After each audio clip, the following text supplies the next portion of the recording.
Student, question number 1 exercise आपकी होगी 7N नगीन publication का पहला क्वेश्चन। इस क्वेश्चन को देखिए हम कैसे सॉल्व करेंगे। सबसे पहली बात आप जान लीजिएगा, ये जो एक लिखा है इसे हम बोलते हैं लोअर लिमिट और इसको बोलते हैं अपर लिमिट। ठीक, अब इसको सॉल्व हम कैसे करेंगे। सबसे पहली बात, यहाँ पे हम एक फार्मूला यूज करेंगे। फार्मूला आपका होता है इंटीग्रेशन 1/x dx बराबर log x प्लस सी। इस सीख का इस्तेमाल हम तब करते थे जब हमारी ये लिमिट नहीं दी होती थी, लेकिन अब हमको लिमिट दी गई है तो हम इस सी का प्रयोग नहीं करेंगे। केवल आप ज़रा ध्यान से देखिए, थोड़ी देर के लिए आप इसको भूल जाइएगा। तो हमारे पास क्या बनता है, इंटीग्रेशन 1/x dx बराबर क्या हो जाएगा, log x।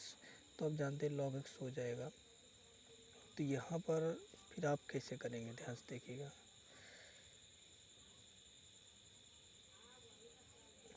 Integration 1 to 3 1/x dx बराबर हो जाएगा, तो आप बताओगे log x।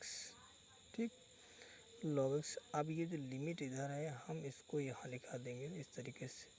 ये जो नीचे लिमिट है लोअर लिमिट आप यहाँ लिखोगे, ऊपर वाले को अपर लिमिट। ठीक है, केवल आप ये log x से लेंगे, प्लस से नहीं लेंगे। ठीक, अब यहाँ पे आपको करना क्या होगा, यहाँ पे लिमिट कैसे रखते हैं तो आप याद रखो, सबसे पहले ओवर लिमिट आपकी अपर लिमिट लिखेंगे। तो अपर लिमिट में 3 है, तो यहाँ पे आप लिखोगे log, जहाँ जहाँ x दिखेगा वहाँ वहाँ आपको 3 लिखना होगा, माइनस आप क्या करोगे फिर इसी पूरे फंक्शन में x यहाँ पे माइनस, x माइनस करने के बाद फिर आप 1 लिखोगे। ये हो जाएगा आपका log, अब बताओगे 1।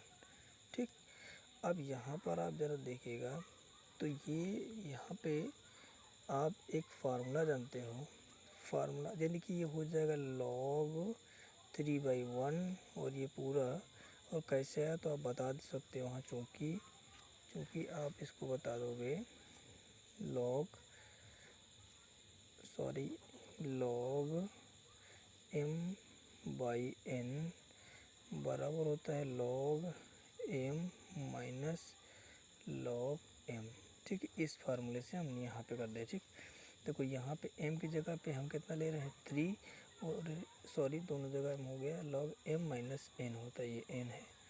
तो यहाँ पे आप क्या करिएगा, m की जगह पे ले लीजिएगा कितना 3 और n की जगह पे 1 ले लीजिएगा। ठीक, तो ये पूरा आपका फार्मूला बन जाएगा, ये आपका log रहेगा। ठीक है, तो अब इसको 1 से भाग करेंगे, कोई परिवर्तन होगा ही नहीं, यानी कि अब आपको बचेगा log 3, जो हमारा फाइनल आंसर आएगा।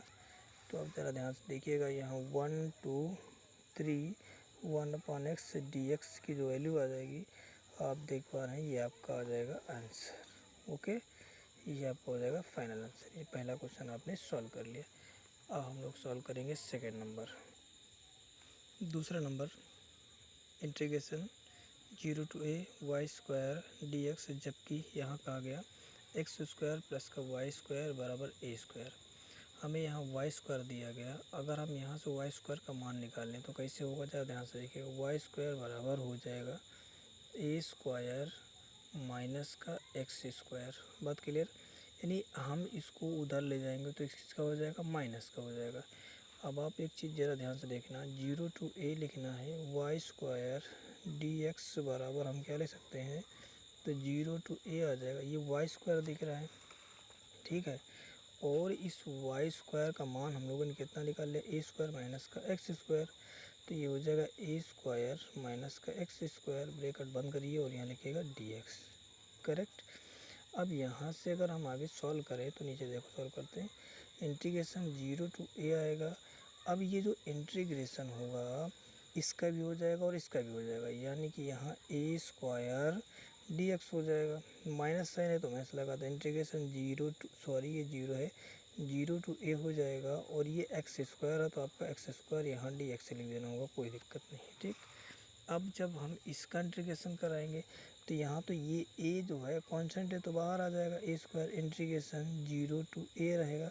अब यहाँ कुछ नहीं तो आप 1 मानेंगे ना। आगे देखिए, माइनस इंटीग्रेशन इसका लिख लो अच्छा 0 to a, ये हो जाएगा एक्स स्क्वायर dx हो जाएगा। ठीक है, अब जब इतना हो जाएगा तो इसके बाद ज़रा देखना यहाँ से हम लोग क्या करेंगे, इसको अगर हम लिमिट को थोड़ी देर के लिए भूल जाएं तो इंटीग्रेशन 1x dx क्या होता है, x होता है, तो ए स्क्वायर रहेगा, इसके अंदर कितना आ जाएगा x, और लिमिट 0 to a हो जाएगा माइनस, यहाँ पर हम एक फार्मूला यूज करेंगे, ज़रा देखिएगा, चूँकि इंटीग्रेशन x की पावर n dx बराबर होता है x की power n plus 1 upon n plus 1 plus C. एक चीज़ याद रखना, सी हमें निश्चित समाकलन में नहीं लेना होगा, केवल इतना ही इस्तेमाल करेंगे। तो आप ये बड़ा ब्रैकेट लगाएंगे। ठीक, यहाँ देखिएगा x की पावर 2 और यहाँ फार्मूले में x की पावर n, ये x है, आप ध्यान से देख लीजिएगा। ठीक, यहाँ n प्लस 1 होता है, यानी जितना n होगा, यहाँ n है 2, तो पहले आप x लिखोगे, फिर आप लिखोगे 2 प्लस 1 यानी n प्लस 1, फार्मूले में n प्लस 1, n का मान कितना दिया आपको 2 प्लस 1, बटे में आ जाओ तो n प्लस 1, n का मान कितना दिया 2, तो 2 प्लस 1, अब बड़ा ब्रैकेट बंद करो, या नीचे लोअर लिमिट और ये अपर लिमिट। ठीक, अब आगे देखिएगा क्या हो जाएगा, आगे क्या होगा, तो यहाँ से ए स्क्वायर आपका रहेगा ही रहेगा, और इस जगह लिमिट रखेंगे कैसे, तो पहले अपर लिमिट में कितना है ए है, तो एक्स जगह पे आ जाएगा ए, माइनस लोअर लिमिट 0 है, तो यहाँ पे हो जाएगा 0। ठीक, ब्रैकेट बंद करिए, माइनस यहाँ पे आइएगा तो ये हो जाएगा एक्स की पावर हो जाएगा आपका 3 अपान कितना हो जाएगा 3, और लिमिट आप यहाँ लिखोगे 0 to a। ठीक, अब आगे देखो, यहाँ पर ये एक 0 जोड़ो घटाओ कोई फर्क नहीं पड़ता, यहाँ कितना बचेगा 1, केवल a बचेगा, a गुणे a स्क्वायर कितना हो जाएगा a क्यूब हो जाएगा, कितना हो जाएगा, ये हो जाएगा a क्यूब, माइनस इसको जो सॉल्व करेंगे तो पहले आप यहाँ से 1/3 को बाहर ले सकते हो, क्योंकि भाई इसके गुणे में 1 ले सकते हो, 1/3 बाहर आ जाएगा, और यहाँ से बचेगा कितना, तो आप बताओगे x की पावर 3 और लिमिट 0 to a हो जाएगा। ठीक, अब हम इधर सॉल्व कर देते हैं। ठीक है, देखिए ये जो चीज़ है a की पावर 3 लिखा रहे हैं, तो -1/3। ठीक है, यहाँ अब लिखने लिमिट हम यहाँ पुट करेंगे, अपर लिमिट a, x की पावर कितने हो जाएगी, तो x यहाँ पे हो जाएगा a, तो a की पावर कितनी हो जाएगी 3। ठीक, माइनस लोअर लिमिट इसी जगह पे 0, तो 0 हो जाएगा, कोई दिक्कत नहीं है। ठीक, अब आगे जब बढ़ेंगे तो ये हो जाएगा a क्यूब, माइनस का देखना ये 0 हो गया, तो बचा कितना, तो आप बताओगे ये a गुणे 1, a क्यूब गुणे a, तो हो जाएगा a क्यूब बटे में 3 आएगा। इसको सॉल्व करेंगे, इसका इससे गुणा करेंगे तो कितना हो जाएगा, आप बताओगे 3 गुणे a क्यूब, तो ये हो जाएगा 3a क्यूब, माइनस ये आपका a क्यूब रहेगा बटे में कितना 3। अब इसको घटा देंगे, 3a क्यूब में से 1 यहाँ मान सकते हो, a क्यूब घटा सकते हो, तो यहाँ कितना बचेगा 2a क्यूब बटे में कितना 3, तो यही तुम्हारा क्या होगा आंसर। ओके, अब आप इसे अच्छे नोट कर लीजिएगा। आइंस्टाइन क्वेश्चन नंबर 3 सॉल्व करते हैं। 3 देखिएगा, integration 0 to π/4 tan x dx, इसका आप कैसे करेंगे, इस समाकलन देखिए, आप लिखोगे सॉल्व इंटीग्रेशन 0 to π/4 और ये हो जाएगा आपका tan x dx बराबर, ध्यान से देखिएगा, यहाँ पे हो जाएगा 0 to π/4 tan x dx हो जाएगा। ठीक है, हम यहाँ पे एक फार्मूला जानते हैं, चूँकि आप याद रखना इस फार्मूले को, इंटीग्रेशन tan x dx बराबर होता है, तो आप बताओगे बराबर में क्या होता है, 1 मिनट, तो आप लिखोगे लॉग मोड के अंदर सेक x और यहाँ प्लस सी, लेकिन आप फिर वही बात याद रखिएगा, हमको निश्चित समाकलन में सी को नहीं लेना होता, केवल हम इतना ही लेंगे। ठीक, अब यहाँ से देखिएगा, इस जगह पे जब फार्मूला लगाएंगे x यानी कि इंटीग्रेशन tan x dx बराबर हो जाएगा log sec x, तो यहाँ पर भी कितना हो जाएगा लॉग मोड के अंदर sec x लेंगे। ठीक है, अब लेकिन मुझे क्या करना होगा, लिमिट को पुट कर देना। अब यहाँ ये लोअर लिमिट, यहाँ लोअर लिमिट लिखिए, अपर लिमिट तो आप अपर लिमिट लिख दीजिएगा, कोई दिक्कत नहीं। यहाँ आ गई है तो लॉग, अब लिमिट रख दीजिए, पहले अपर लिमिट यानी कि उच्च सीमा, जहाँ पे x है वहाँ पे रखेंगे, तो लॉग सेक x के प्लेस पे आ जाएगा π/4। ठीक, फिर माइनस लोअर लिमिट करेंगे, तो लोअर लिमिट में क्या है, तो अब देखो लिखोगे लॉग, यहाँ पे सेक एक्स के प्लेस पे कितना आ जाएगा, 0 आ जाएगा। ठीक है, सेक 0 है, कोई दिक्कत नहीं। ठीक है, यहाँ से आप जानते हो ये जो π/4 है, ये देखो यानी कि π/4 का मतलब होता है, पाई का मतलब 180/4, इसको जब काटेंगे तो कितना आएगा, 45। जहाँ π/4 होगा वहाँ कितना रख सकते हैं, 45। तो ये हो जाएगा लॉग, आप बताओगे सेक 45 हो जाएगा, और माइनस कितना हो जाएगा, लॉग आपका सेक 0 रहेगा। अब आपको पता होना चाहिए कि लॉग 45 अंश का जो मान हो, सॉरी यहाँ से जो सेक 45 अंश है, सेक 45 अंश का मान आपको याद रखना होगा। सेक 45 अंश का मान होता है √2। ठीक है, और माइनस जो या आपका सेक 0 है, तो सेक 0 का मान होता है log 1, याद रखिएगा। सॉरी हाँ, सेक 0 का मान यहाँ मैं लिख दूंगा, चूँकि कितना, सेक 45 बराबर √2 और सेक 0 बराबर 1, ये होते हैं इसके मान, ये आप याद रखिएगा। अब यहाँ पे फार्मूला लगा दीजिएगा, चूँकि log m minus log n बराबर log m/n। ठीक, यहाँ देखना, यहाँ log m minus log n बराबर log m/n। तो यानी यहाँ पे देखना, अगर हम इसकी जगह पे इसको मान ले, इसकी जगह पे इसको मान ले, तो यहाँ log m/n, तो m का मान कितना लिया मैंने, √2, और बटे में कितना लेंगे बताओगे, n जब कितना है 1। तो ये जो मेरा फाइनल आंसर आएगा, आप बताओगे log √2। ये आ गया आंसर। ये किसके बराबर था, किसके बराबर, π/2, और सॉरी इमेज 10x dx, ये आपका आंसर आ गया। इसको आप अच्छे से नोट कर लीजिएगा। ठीक,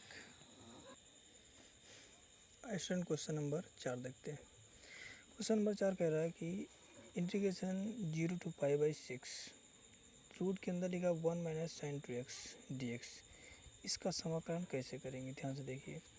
सबसे पहली बात तो आप एक बात याद रखो, जैसे कि इंटीग्रेशन है आपके पास, ये 1 की जगह क्या हो जाएगा, तो आप बताओगे cos स्क्वायर एक्स माइनस का प्लस का sorry sin square x minus का 2 कितना हो जाएगा, तो आप बताओगे ये जो sin 2x है, इसको होता है sin x into cos x dx, correct.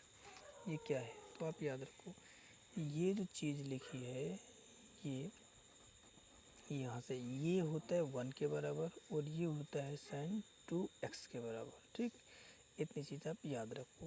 फिर आगे देखो तो ये a² + b² माइनस का 2ab, ये आपको जो फार्मूला बन रहा है, तो आप बता सकते हो इसको कि ये जो है a - b का होल पर a की जगह पे a है और b की जगह पे कितना है, a की जगह पे cos x है, b की जगह पे sin x है। तो यहाँ हो जाएगा cos x माइनस का sin x का क्या हो जाएगा, वर्ग हो जाएगा। और यहाँ पे आप यहाँ पे भी लिमिट लिख देना, लिमिट क्या है 0 to π/6, यहाँ पे हो जाएगा 0 to π/6। ठीक, इतना हो जाएगा, और यहाँ पे रहेगा dx। ठीक है, अब यहाँ से ये स्क्वायर से ये रूट ख़त्म हो जाएगा, तो मेरे पास कितना बचेगा, तो आप बताओगे इंटीग्रेशन 0 to π/6 हो जाएगा, cos x dx हो जाएगा, माइनस इंटीग्रेशन कितना हो जाएगा, तो 0 to π/6 और ये हो जाएगा आपका, तो आप बताओगे आप हो जाएगा कितना, तो यहाँ हो जाएगा sin x हो जाएगा dx। बात क्लियर है, मैंने क्या किया ज़रा ध्यान से देखिएगा, यहाँ पर ये कट गया, तो ये इंटीग्रेशन इसका भी हो जाएगा और इंटीग्रेशन इसका भी होगा, तो मैंने दोनों को साथ में अलग अलग कर दिया। जब अलग अलग कर दिए तो आप यहाँ से फार्मूला जानते हो, क्योंकि फार्मूला क्या होता है आप याद रखिएगा, इंटीग्रेशन cos x dx बराबर होता है, आप बताओगे sin x प्लस c होता है, प्लस हमको जो है c लेना नहीं नीचे समाकलन में, तो इंटीग्रेशन cos x हो गया, और ये नीचे sin x dx बराबर कितना हो जाएगा, तो आप बताओगे माइनस को cos x हो जाएगा, करेक्ट। और इसमें भी प्लस सी होता है, और हमको नीचे समाकलन में सी को लेना ही नहीं है। तो यहाँ देखना इंटीग्रेशन कॉस एक्स से एक्स बराबर कितना होगा, तो आप बताओगे साइन एक्स हो जाएगा। और यहाँ पे आपको लिमिट क्या लिखना होगा, 0 to π/6 हो जाएगा। ठीक है, फिर माइनस का साइन है तो माइनस लगा दीजिएगा, कोई दिक्कत नहीं। अब आगे आ जाइएगा, यहाँ पर कितना हो जाएगा, तो आप बताओगे इंटीग्रेशन इंटीग्रेशन होगा, इंटीग्रेशन कॉस एक्स हो जाएगा आपका माइनस का साइन एक्स, यहाँ से हो जाएगा, हाँ चलो ठीक, ब्रेकर बना देते इसको, माइनस का कॉस एक्स हो जाएगा, कितना हो जाएगा, minus cos x limit 0 to π/6 हो जाएगा। ठीक, अब आगे जब सॉल्व करोगे तो इसमें लिमिट आप रखोगे तो हो जाएगा साइन एक्स, यहाँ पे कितना आएगा, π/6 माइनस लोअर लिमिट यानी कि साइन लोअर लिमिट में क्या है, 0। ये आपका एक ब्रैकेट का काम हो गया। आगे माइनस आइएगा तो इसमें भी क्या करेंगे आप, माइनस रहने दो कोई दिक्कत नहीं, लेकिन याद रखना माइनस कॉस रहने तो, अच्छा ये हो जाएगा एक्स π/6 और ये माइनस हो जाएगा प्लस, कैसे, क्योंकि भाई हम माइनस तो लगाते ही लगाते, लेकिन जब इस माइनस इसको खोलेंगे तो क्या हो जाएगा आपका प्लस हो जाएगा, तो यह हो जाएगा आपका कॉस 0। ठीक, इतना होने के बाद अब आप क्या करेंगे, यहाँ से आपको करना होगा,